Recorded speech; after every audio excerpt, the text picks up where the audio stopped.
Hello and welcome moms. आप देख रहे हैं मदरहुड मंत्रा और मैं हूं आपकी दोस्त सोनम। हम आपसे आपकी जुड़ी हुई बहुत सारी बातें करते हैं, जैसे कि आपकी पेरेंटिंग से जुड़ी हुई, आपकी डिलीवरी, प्रेगनेंसी या इस दौरान जो भी कॉम्प्लिकेशंस आपको आते हैं उस बारे में हम खुलकर बात करते हैं। आज मैं एक ऐसे ही टॉपिक के बारे में बात करने वाली हूँ जो एक न्यू बॉर्न बच्चे के लिए बहुत ज़्यादा इम्पॉर्टेंट है, साथ ही उसके पेरेंट्स के लिए भी ये उतना ही ज़रूरी है। जी हाँ, हम बात करेंगे न्यू बॉर्न को या बच्चे को विटामिन डी क्यों दिया जाता है और किस लिए ये ज़रूरी होता है।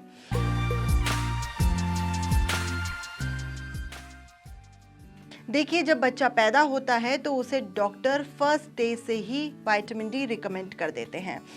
उसकी क्वांटिटी बच्चे की ग्रोथ के अकॉर्डिंग चेंज होती रहती है। फर्स्ट 3 मंथ्स में बच्चे को कुछ 0.5 ड्रॉप्स दी जाती हैं, जिसमें विटामिन डी उसको दिया जाता है। उसके अलावा जैसे जैसे बच्चा बढ़ता रहता है उसकी जो ड्रॉप्स की क्वांटिटी है वो बढ़ती रहती है।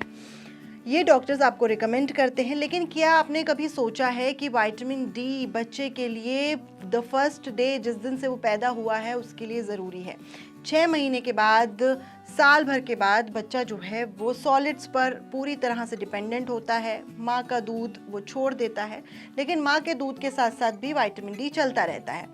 तो इसके जो सबसे मेन कारण ये होता है कि जो विटामिन डी है वो शरीर में बनने वाले कैल्शियम और फास्फोरस को एब्जॉर्व करने के बाद ढंग से वर्क करता है। अगर वो कैल्शियम को ऑब्जर्व ना करे तो शरीर में जो हड्डियां हैं वो कमज़ोर होने लगती हैं, कई बार हड्डियां टेढ़ी होने लगती हैं और टिश्यूज़ भी डैमेज होने लगते हैं।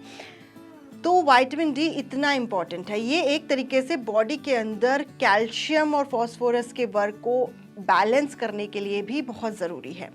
तो जिस दिन से बच्चा पैदा होता है उस दिन से उसके मानसिक और शारीरिक विकास को ध्यान में रखते हुए विटामिन डी को अलग से एडिशनली दिया जाता है।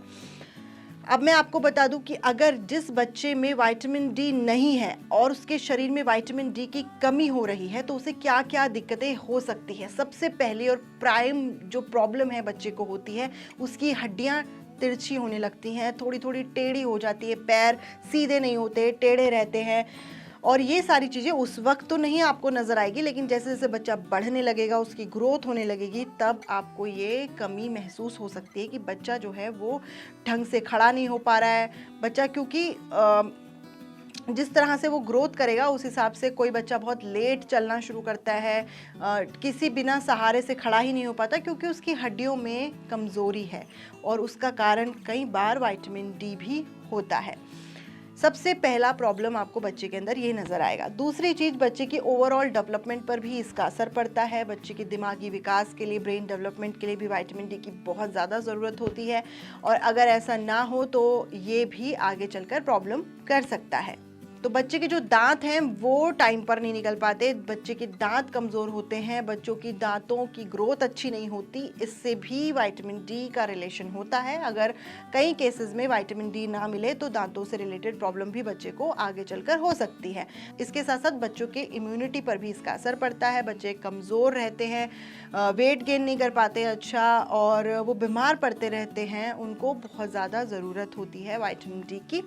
तो देखिए, अगर विटामिन डी की कमी हो रही है तो आपको इन बातों का ध्यान ज़रूर रखना है कि बच्चे को सबसे पहले आप डॉक्टर के पास लेकर जाएं, उनसे पूछें कि ये जो प्रॉब्लम्स अगर आ रही हैं, और ऐसी प्रॉब्लम्स को अवॉइड करने के लिए भी आपको डॉक्टर के पास ज़रूर जाना चाहिए और उनसे कंसल्ट करना चाहिए कि अब वो क्या कर सकते हैं, किस किस सोर्स के थ्रू विटामिन डी को दे सकते हैं। हालांकि डॉक्टर्स जो हैं वो सप्लीमेंट्स ही लिखते हैं जो कि बच्चे के लिए कोई नुकसानदायक नहीं है। अगर कमी पूरी करनी है तो आपको वो भी करना चाहिए जो डॉक्टर आपको सलाह दें। उसके साथ साथ आप बच्चे के शरीर में विटामिन डी की कमी को पूरा करने के लिए बच्चे को थोड़ी देर धूप दिखाएं, वो बहुत ज़्यादा ज़रूरी है। अगर सीजनल धूप है, जैसे गर्मियों की धूप है, तो आप उसे हल्की सुबह की, जो जैसे ही सूरज की किरणें उगती हैं या आती हैं तब आप दिखा सकते हैं बच्चे को धूप। सर्दियों में आप 10 बजे से लेकर 12 बजे के बीच में जो धूप आती है वो दिखा सकते हैं, और कभी भी बच्चे को जो है वो फेस से डायरेक्ट धूप मत दिखाइए। बच्चे की कमर पर धूप लगानी बहुत ज़्यादा ज़्यादा ज़रूरी है।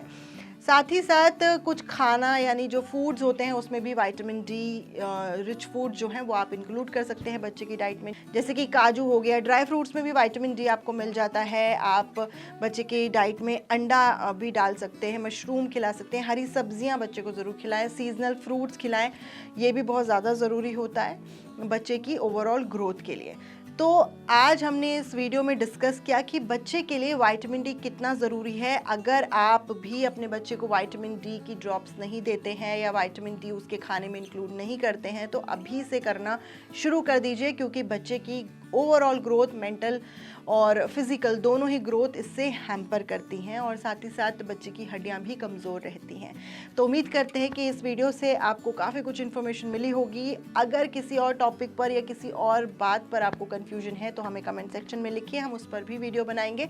फिलहाल तो इस वीडियो में बस इतना ही, अगली वीडियो में मिलते हैं, तब तक के लिए बाय बाय, टेक केयर।